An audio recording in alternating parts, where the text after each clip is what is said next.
Couche, in collaboration for a learning alliance between the Sierra Leone Urban Research Center at Njala University and the Development Planning Unit at the University College London, we would like to present our strategy and findings.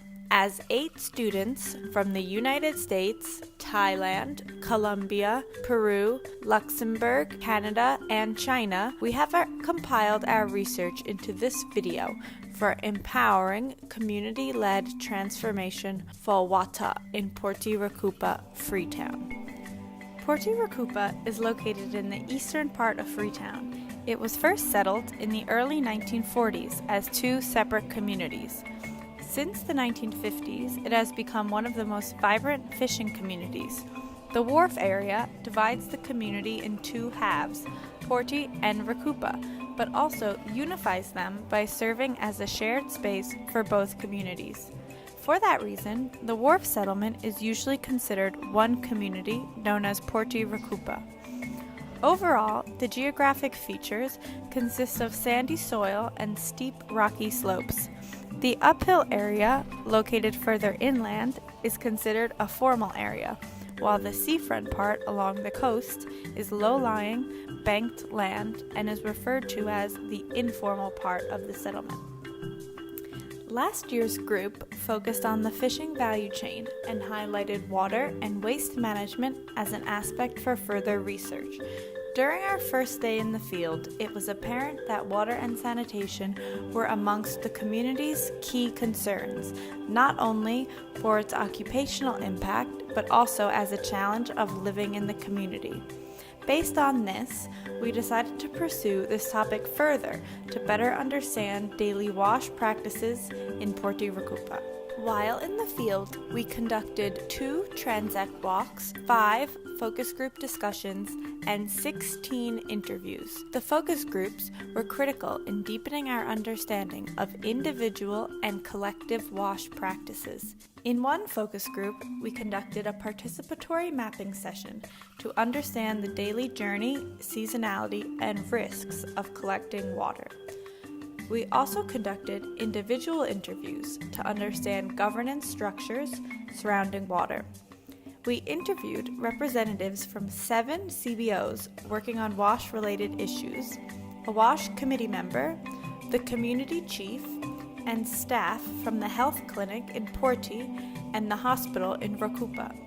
Additionally, we conducted informal interviews with well owners and general community members about WASH.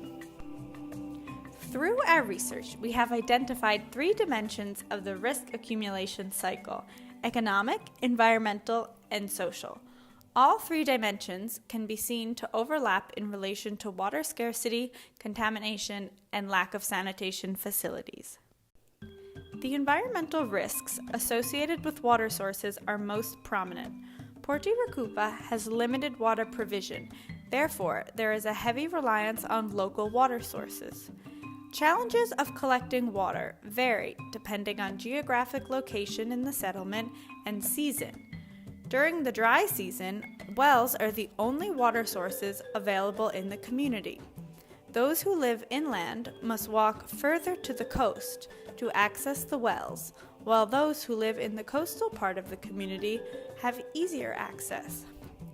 During the rainy season, there is higher availability for all community members, including tanks, taps, and rainwater.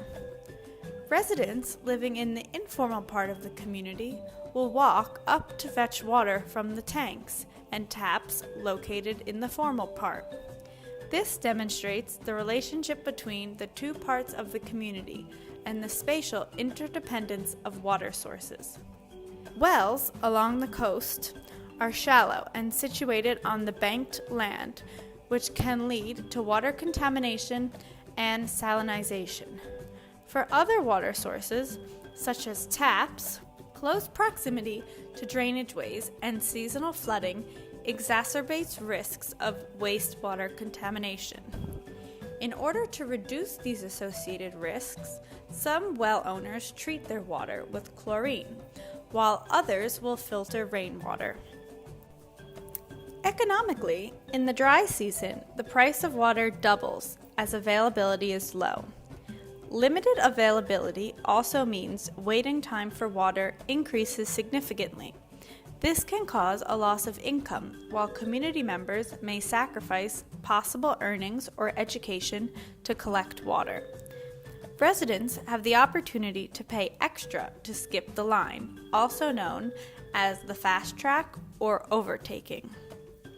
Income disparities are represented by some being able to afford the fast track while others cannot.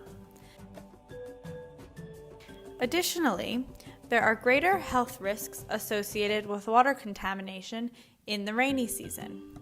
According to community health workers, water-related illnesses such as cholera and dysentery are present year-round, but more prevalent in the rainy season. However, despite awareness of water-related health risks, many, especially those with less finances, still rely on wells as a key source of water. This places them at greater risk of becoming ill and creates further financial strain. Residents who are unable to afford the costs of formal health treatment will rely on informal drug peddlers for medicine. Health issues in the community are further exacerbated by poor sanitation from poor waste management, especially in the informal parts of Portee-Rokupa, where residents mostly use hanging toilets. Social conditions also strongly contribute to the risk trap. Gender division is strongly evident in water collection practices. Women are the primary water collectors and often rely on their children for help. This demonstrates the importance of age in water collection, as it is mostly young girls who assist the women. This inhibits both women and girls from spending time on other activities such as school or job opportunities. On a larger scale, there is also poor water management from the Community Wash Committee, which is the committee authority in charge of overseeing water and sanitation issues. CBOs, or community-based organizations, have expressed willingness to tackle more wash issues, but at present they do not have sufficient resources to do so and are not always recognized by the Wash Committee. I've already said that we need funding because we have to do some community work. Because of this, CBOs primarily engage in small-scale mitigation practices, for example, like cleaning drainage ways. Previously, CBOs have received some material support from NGOs, such as tools and equipment. However, this interaction is neither consistent nor reliable. The Transform Freetown initiative is a citywide plan to envision a more sustainable, resilient, and productive Freetown. The plan addresses clusters such as resilience, human development, healthy cities, and urban mobility. In this context, our strategy for Portee-Rokupa primarily focuses on the healthy cities cluster of the plan by addressing water and sanitation issues. While our work is specific to Portee-Rokupa, our strategy seeks to create a step forward in achieving the citywide vision in Transform Freetown and serve as an initiative that can be scaled across various communities to promote the plan. Our strategy involves 3 pillars designed to address the gaps and struggles we found within the community for addressing wash issues. We begin our strategy with a strong social network. As we saw in the field, various stakeholders agree that water and sanitation-related issues is the biggest challenge faced by the community. While they all agree and have similar goals, there is little collaboration between the different groups. Therefore, the goal of this pillar is to create a platform where CBOs and other community members can come together to share their vision and work together to collectively address their water struggles. The WASH platform should consist of representatives from CBOs, the WASH committee members, and general community members. In this platform, they can discuss their concerns, spread awareness, and develop plans for addressing these issues. This platform will make it easier for GUMA, the local government, and external organizations, such as NGOs, to more effectively engage with the community about these issues. Another important aspect of the WASH platform would be the transfer of knowledge and skills. In order to enhance the capacities already within the community, the emphasis should be on connecting those with the technical experience for building and maintaining water points to the community. Residents can share their knowledge about specific water points functioning in order to advise those with technical knowledge where to focus their efforts. Meanwhile, the sharing of knowledge can raise awareness for safer WASH practices and build capacities for the skills required to maintain WASH points sustainably. There are two aspects of our funding pillar: participatory budgeting and collective funding.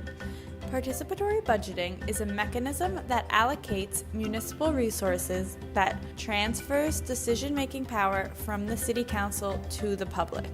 It is a process that has proven to be very successful in developing cities such as Porto Alegre, and we believe that there is huge potential for Freetown to engage in participatory budgeting. Mayor Yvonne Aki Sawyer's campaign commitment for We Community, for We Progress, for We Freetown is a commitment to transform Freetown in a way that involves all Freetonians. However, there is still a lot of progress to be made for improving efficiency and quality of public service delivery. Participatory budgeting could take this commitment further by sharing a larger part of resources towards the most disadvantaged settlements and by allowing these residents to engage in the selection of projects they find most fitting. Participatory budgeting can be carried out in a variety of ways. One example of how an annual participatory budgeting cycle could be executed is as follows. Regional meetings will involve the discussion and analysis of financial information among WASH platform representatives and local officials, while the neighborhood-level meetings are for the community to discuss and establish their top priorities. Once the projects are chosen, the WASH platform will be responsible for monitoring the design and implementation of such projects. The implementation and planning phases of projects are key in establishing a knowledge and skills exchange between locals and professionals set forth in the first pillar of the strategy. As these skills and knowledges are developed among locals, this can build capacity among community members to sustain future projects. The second aspect of the funding pillar is collective funding. In our research, we learned that the cost of water is doubled during the dry season. Because of this, we propose that the cost difference during the dry and rainy season could be leveraged and collectively pooled by WASH platform representatives. The allocation of funds will then be discussed at neighborhood-level meetings, while decisions of how the savings are spent will be approved by the WASH platform. Building on our strategy, infrastructure enhancement is crucial for the community to be able to maintain clean and safe water provision.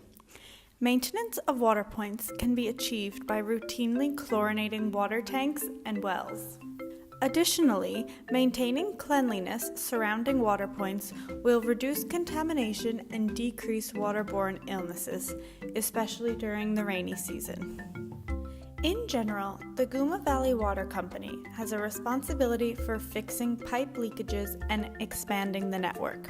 However, there has been limited response and engagement from them for making improvements. More collaboration between Guma and the community through the WASH platform could improve the effectiveness of existing initiatives. In addition, a record-keeping system would be useful to track the cleanliness of water points. Such a system would allow seasonal and locational water availability trends to be monitored. This, combined with participatory mapping, would allow the WASH platform to make an informed selection for the future location of water projects. In terms of infrastructure upgrading, the construction of drainage canals will be helpful in reducing flood-related risks, such as water contamination exacerbated by uncontained waste. Digging deeper boreholes improves water pressure, and as a result will enable a wider distribution network. As we saw in the market area of Portee, the solar borehole has proven to be a successful project for expanding water provision. Improvements to the road network can have large-scale benefits for the community by making water tanks and pit latrines more accessible. The WASH platform has an important role to play in the implementation of future projects. In recognizing the roles that NGOs have in these communities, the WASH platform can facilitate the implementation of future projects, which ensures a collaborative infrastructure enhancement process. Meanwhile, the WASH platform can work in consultation with professionals in implementing initiatives funded through participatory budgeting. On the other hand, small-scale initiatives directed at WASH maintenance can be accomplished through collective funding. Through better mobilization of existing social networks, funding, and infrastructure enhancement, we believe the community has the ability to improve water security and sanitation conditions. Despite their daily struggles, we witness the dedication and commitment for change within the community. By maximizing the capacities and potential of every community, change within Freetown is possible. We transform Freetown together.